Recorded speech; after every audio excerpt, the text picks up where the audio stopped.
दोस्तों, उत्तर प्रदेश पुलिस सुल्तानपुर लूटकांड में जिस आरोपी को ढेर किया था यानी मंगेश यादव को, वही मंगेश यादव अब जिंदा हो गया है और कोर्ट का दरवाज़ा खटखटा रहा है। किस कोर्ट का दरवाज़ा खटखटा रहा है और क्या कोर्ट में वो दलील देगा, उसको भी हम आपको बताएंगे। लेकिन उत्तर प्रदेश पुलिस के पूर्व डीजीपी रहे सुलखान सिंह दबाव में एनकाउंटर करने वाले पुलिस अधिकारियों और कांस्टेबलों को सचेत कर रहे हैं। उनका कहना है कि प्रदेश की तमाम जेलों में 250 से अधिक पुलिस अधिकारी सड़ रहे हैं। तो वो क्यों कह रहे हैं कि वो पुलिस अधिकारी सड़ रहे हैं, इसका भी हम यहाँ जिक्र करेंगे। लेकिन मंगेश यादव कैसे जिंदा हो गया? आप सभी को मालूम है कि जब मंगेश यादव एनकाउंटर में मारा गया था तो उसके परिजनों ने यह आरोप लगाया था, खास करके उसकी मां और बहन, कि मंगेश यादव जिस दिन एनकाउंटर किया गया उसके 3 दिन पहले घर पे ही था। रात्रि में पुलिस आई, 2 बजे उसको उठा करके घर से ले गई। 2 दिन उसका अता पता नहीं चला, लेकिन 5 तारीख को उसको पुलिस एनकाउंटर में ढेर बता दिया। यह कहना है उसके परिजनों का। और जब उसका एनकाउंटर हो गया तो उत्तर प्रदेश में राजनीति भी गर्मा गई थी। खास करके समाजवादी पार्टी के नेता, समाजवादी पार्टी के मुखिया खुद अखिलेश यादव भी सामने उतर आए थे। उन्होंने भी कहा कि ये फेक एनकाउंटर है, जाति और धर्म देख करके उत्तर प्रदेश में एनकाउंटर हो रहा है। यादव था मंगेश, इसलिए उसको पकड़ करके गोली मारी गई, ये फेक एनकाउंटर है। अखिलेश यादव उसके परिजनों को बुला करके लखनऊ भी मिले थे। अब मामला ये आ गया है कि मंगेश यादव की मां शीला देवी अपने वकीलों के साथ जौनपुर कोर्ट का दरवाजा खटखटाया है। वो कोर्ट में अपनी ये दलील दी है कि हमारे बेटे का एनकाउंटर नहीं हुआ है, बल्कि उसको एसपी और एसटीएफ प्रभारी ने फर्जी एनकाउंटर में मारा है, यानी उसकी हत्या हुई है। और ये मामले को लेकर के वो पहुंची है सीजीएम कोर्ट में। कोर्ट में उसने एक परिवाद दाखिल किया है और उस परिवाद में यही उसने उल्लेख किया है कि एसटीएफ प्रभारी और एसपी, ये दोनों लोग मिल करके, जिनके साथ और लोग भी रहे 4-5 यानी कांस्टेबल, इन लोगों ने हमारे बेटे का एनकाउंटर नहीं किया बल्कि हत्या कर दिया है। अब सीजीएम कोर्ट का कहना है कि इस मामले पर जो हम कार्रवाई करेंगे, सुनवाई करेंगे, वो अगली 11 अक्टूबर को करेंगे। यानी तारीख मुकर्रर कर दिया है कोर्ट ने 11 अक्टूबर का। 11 अक्टूबर को कोर्ट अब इस मामले पर सुनवाई करेगा कि क्या ये मामला एफआईआर दर्ज करने वाला बनता है। इस वाद पर वो विचार करेगा।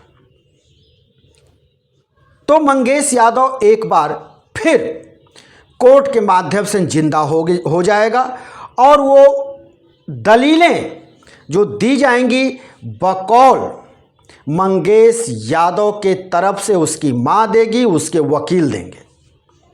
लेकिन ये जान लेना जरूरी है, जिसका जिक्र कर रहे हैं पूर्व उत्तर प्रदेश पुलिस की रहे डीजीपी सुलखान सिंह। सुलखान सिंह का कहना है कि अति उत्साह में सरकार और आला अधिकारियों के दबाव में आकर पुलिस अधिकारियों को, कांस्टेबलों को फर्जी एनकाउंटर से बचना चाहिए, क्योंकि जब वो फंसते हैं तो फिर उनके सामने कोई दिखाई नहीं देता, उनकी मदद को कोई नहीं आता, सिर्फ परिवार वाले ही रोते और गिड़गिड़ाते हैं। और उन्होंने ऐसा क्यों कहा? पूर्व डीजीपी सुलखान सिंह कई मामलों का वो यहाँ जिक्र भी कर रहे हैं और वो लंबा चौड़ा अपना सोशल मीडिया पर उन्होंने पोस्ट भी डाला है इसी को लेकर के, फर्जी एनकाउंटर को लेकर के या एनकाउंटर में फंसने वाले अधिकारियों को लेकर के। सबसे पहले सुलखान सिंह बताते हैं कि प्रयागराज में अभी कुछ दिन पहले एक एनकाउंटर हुआ। इस मामले में 12 पुलिसकर्मियों के ऊपर एफआईआर दर्ज है। वो इशारा कर रहे हैं पुलिसकर्मियों को कि बचना चाहिए फर्जी एनकाउंटर से। इसी तरह का एक मामला वो बता रहे हैं गाजीपुर का। कह रहे हैं कि इस मामले में 22 साल के बाद उस एनकाउंटर में शामिल पुलिस अधिकारी और पुलिस कर्मियों को सजा सुना दी गई और वो हवालात के पीछे पहुंच गए।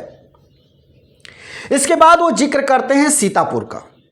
बताते हैं कि सीतापुर में भी ऐसे ही एक एनकाउंटर हुआ जिसमें 25 साल बाद पुलिस कर्मियों को सजा सुनाई गई है और वो भी आजीवन।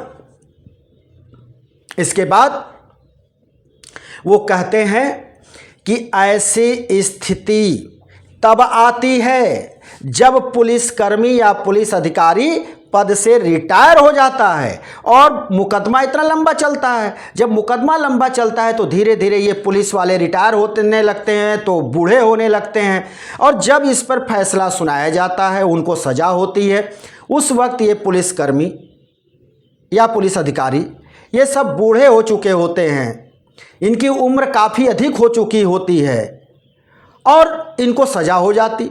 और जब सज़ा होती है तो ये जेल के अंदर डाल दिए जाते हैं, और जेल के अंदर जब ये उस उम्र में डाले जाते हैं तो इनके बच्चे, इनके बेटे, बहुएं, नाती, पोता, वो सभी सिर्फ रोते हैं। रोने के सिवा वो कुछ नहीं कर सकते। लेकिन ऐसी उम्र में ये जेल पहुंच जाते हैं और जेल के अंदर इन्होंने कहा कि मैंने आंखों से देखा बरेली के सेंट्रल जेल में कई पुलिस अधिकारी और पुलिसकर्मी एक एक करके दम तोड़े, यानी मर गए। और ये मरते हैं जेल में, लेकिन ये छूटते नहीं, इनको जमानत नहीं मिलती है। न तो इनकी सरकार आती है इनको जमानत कराने, न तो पुलिस अधिकारी जो रहते हैं वर्तमान में वो इनका सहयोग करते हैं। कोई सहयोग नहीं करता। यही नहीं रुकते हैं। सुलखान सिंह कहते हैं कि इस वक्त भी उत्तर प्रदेश के तमाम जेलों में 250 से ऊपर पुलिस अधिकारी सड़ रहे हैं। उनका कोई हाल लेने वाला नहीं है, कोई पुरसा हाल उनका लेने वाला नहीं है। न ये सरकार उनको जमानत दे रही है, न रिहाई कर रही है, मर्सी पर भी रिहाई नहीं कर रही, और न तो पुलिस अधिकारी उनका साथ दे रहे हैं। तो फिर इनका कहना है कि जब ऐसी स्थिति पुलिस वालों के सामने आती है, बाद में एफआईआर दर्ज होने के बाद, केस होने के बाद, तो फिर वो क्यों अति उत्साह में सरकार और अपने आला अधिकारियों के दबाव में आकर फर्जी एनकाउंटर करते हैं। इनको फर्जी एनकाउंटर से बचना चाहिए, क्योंकि ये अपराधी बन जाएंगे। और आप गए हैं सर्विस करने, लोगों की सेवा करने गए हैं, अपराध रोकने गए हैं, ना कि अपराधी बनने गए हैं। और कोर्ट में आप अपराधी घोषित हो जाते हैं, यानी आपको अपराधी कह दिया जाता है। और जब अपराधी आप हो जाते हैं तो जेल के सलाखों के पीछे पहुंच जाते हैं और फिर वहां कोई मदद करने को नहीं आता। इनका कहना है कि कई मामले ऐसे हैं जो पूर्व की भारतीय जनता पार्टी सरकार में हुए और उसमें आज पुलिसकर्मी जेल के सलाखों के पीछे हैं, लेकिन वर्तमान सरकार न तो उनको किसी तरह की छूट दे रही है, न मर्सी पर उनको जेल से रिहा कर रही है।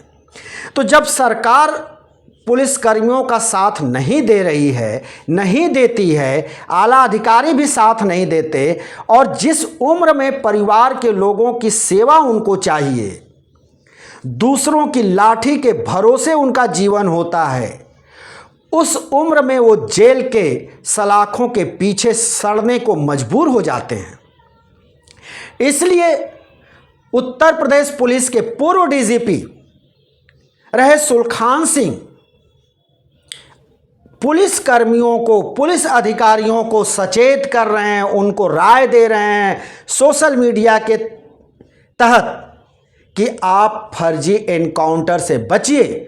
हो सके तो किसी भी तरह के एनकाउंटर से बचिए, क्योंकि जब आप फंस जाएंगे कोर्ट के झमेले में, एफआईआर दर्ज हो जाएगा तो फिर आपका कोई सुनने वाला नहीं है। वो इसलिए कि हम यहां पर इसका जिक्र किए कि मंगेश यादव मामला भी कुछ ऐसा ही होने जा रहा है। आपने देखा कि महाराष्ट्र के बदलापुर में भी यही हुआ। बदलापुर में एक शख्स जो चतुर्थ श्रेणी का कर्मचारी है, स्कूल में पढ़ने वाली नाबालिग बच्चियों के साथ वो रेप करता है, उसमें जेल जाता है, फिर पुलिस अभिरक्षा में उसका एनकाउंटर हो जाता है और वो मामला जब कोर्ट पहुंचता है तो कोर्ट ने कई तरह के सवाल पुलिस पर खड़े कर देते हैं और कोर्ट ने जब पुलिस पर सवाल खड़े कर दी तो मामला भी कोर्ट में चला गया है और संबंधित पुलिस कर्मियों की अब जांच हो रही है। अगर जांच में वो दोषी पाए गए तो उनके ऊपर कार्रवाई जरूर होगी। तो वैसे ही अगर मंगेश यादव की मां कोर्ट का दरवाज़ा खटखटाई है और कोर्ट के तरफ से अगर कोई जांच बैठाई जाती है या पुलिस जांच तो उस पर चल रही है, लेकिन कोर्ट अगर एसपी एसटीएफ प्रभारी सहित 5 लोगों के खिलाफ अगर एफआईआर दर्ज करने का आदेश दे देती है कोर्ट, तो निश्चित तौर पर ये फिर मुकदमे चलेंगे और ये जब मुकदमा चालू होगा तो इन पुलिसकर्मियों को अपने लंबे समय तक इनको कोर्ट का चक्कर लगाना होगा। इसी सब को देखते हुए सुलखान सिंह की जो सलाह है वो उचित लगती है कि पुलिस अधिकारियों को, पुलिस कांस्टेबल को सरकार और अपने आला अधिकारियों के दबाव में आकर किसी का एनकाउंटर नहीं करना चाहिए। खास करके फर्जी तो एकदम नहीं करना चाहिए। अगर वो फंस गए तो फिर उनके साथ कोई आने वाला नहीं है। हम फिर किसी दूसरे वीडियो को लेकर हाजिर होंगे। तब तक के लिए शिवमूर्ति दुबे को दीजिए इजाजत।